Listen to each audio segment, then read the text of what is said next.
You go to the gym for your body. You track your steps, watch what you eat, maybe take supplements. And then you sit down, scroll for 2 hours, and call that rest.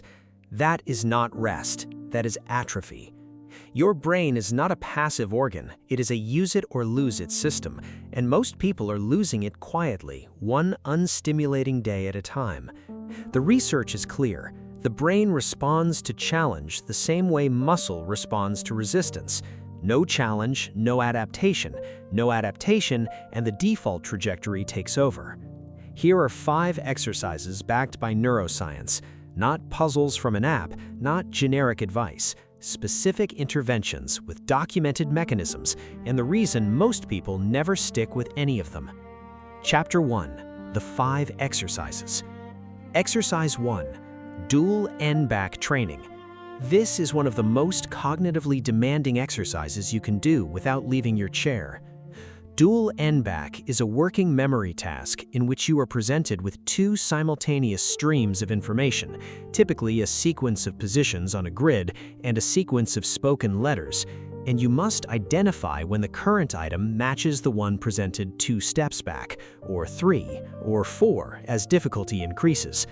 Suzanne Yagi at the University of Michigan published research in 2008 showing that dual N-back training produced measurable gains in fluid intelligence, the ability to reason and solve novel problems, after as few as 19 days of practice.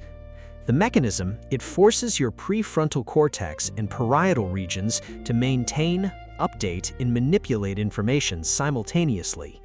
Free versions are available online. Start at level 2, 20 minutes, 4 to 5 times per week.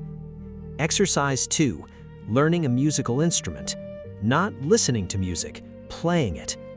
When you play an instrument, you engage motor cortex, auditory cortex, visual cortex, and prefrontal regions simultaneously. You are reading notation, translating it into physical movement, monitoring auditory feedback, and correcting in real time. No other single activity recruits this breadth of neural network at once. Gottfried Schlaug at Harvard Medical School found that the corpus callosum, the fiber bundle connecting your brain's 2 hemispheres, is measurably larger in musicians than non-musicians. These are not subtle effects, they are structural changes visible on a brain scan. 20 to 30 minutes of genuine, effortful practice daily is enough. Pick one instrument, stay with it for 90 days before you judge the results. Exercise 3. Freehand drawing from observation. Not tracing, not doodling. Drawing what you actually see in front of you. Drawing from observation forces your brain to override its default mode, which is to draw symbols, the idea of an eye, the idea of a hand, rather than what those things actually look like. Overriding that shortcut requires sustained attention to spatial relationships, proportion, light, and contour. It recruits the right parietal cortex heavily and places you in a state of focused, non-verbal attention that is almost entirely absent from modern life. No prior skill required. The exercise is the struggle. 30 minutes of observational drawing generates genuine neural demand precisely because it is uncomfortable. That discomfort is the mechanism. Exercise 4. Learning a second language. This is one of the most robust cognitive reserve builders in the literature. Ellen Bialystok at York University found that lifelong bilingualism delays the onset of Alzheimer's symptoms by an average of 4 to 5 years, even in individuals with equivalent levels of physical brain pathology. The mechanism is cognitive reserve. Managing 2 language systems builds neural complexity that absorbs damage before symptoms appear. You do not need fluency. You need consistent, progressive engagement. 15 minutes every day for 2 years produces more neural adaptation than intensive study that stops. Vocabulary acquisition, structured grammar, and real speaking practice, even 5 minutes allowed daily, are what generate the structural benefit. Consistency is the variable that matters. Exercise 5. Focused attention meditation. Not relaxation, not guided breathing, a single object of attention, typically the breath, and returning to it every time the mind wanders. Sarah Lazar at Massachusetts General Hospital found that long-term meditators had measurably greater cortical thickness in the prefrontal cortex and right anterior insula compared to non-meditators. A follow-up study showed 8 weeks of mindfulness practice produced measurable changes in hippocampal gray matter density.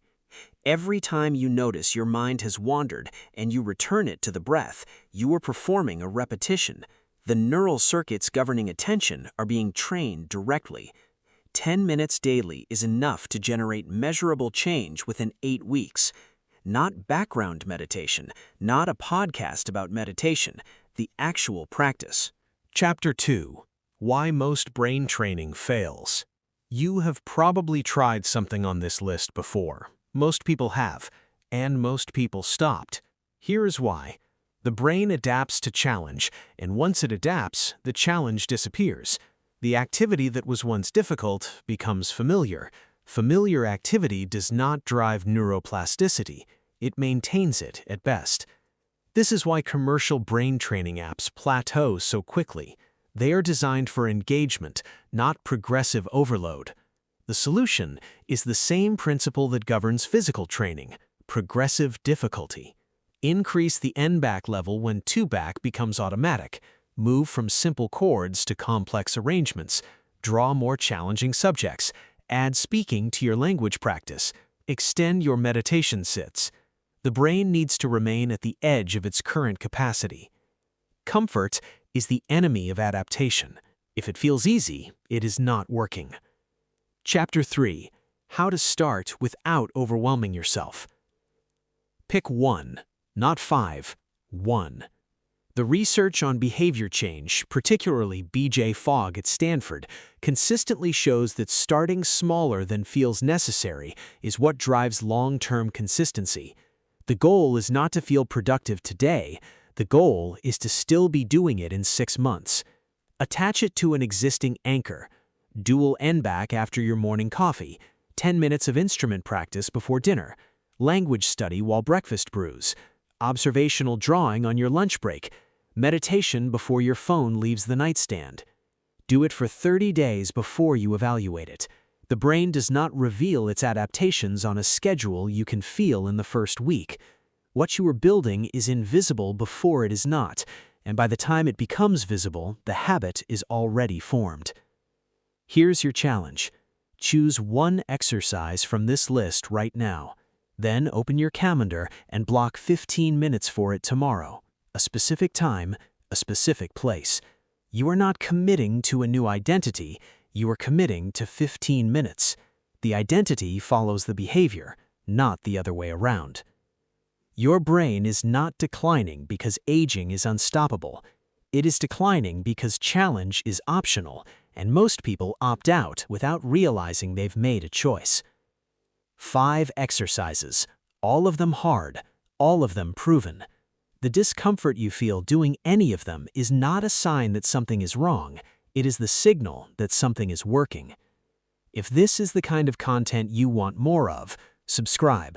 There's a full library of this coming. Same standard, same science, no filler.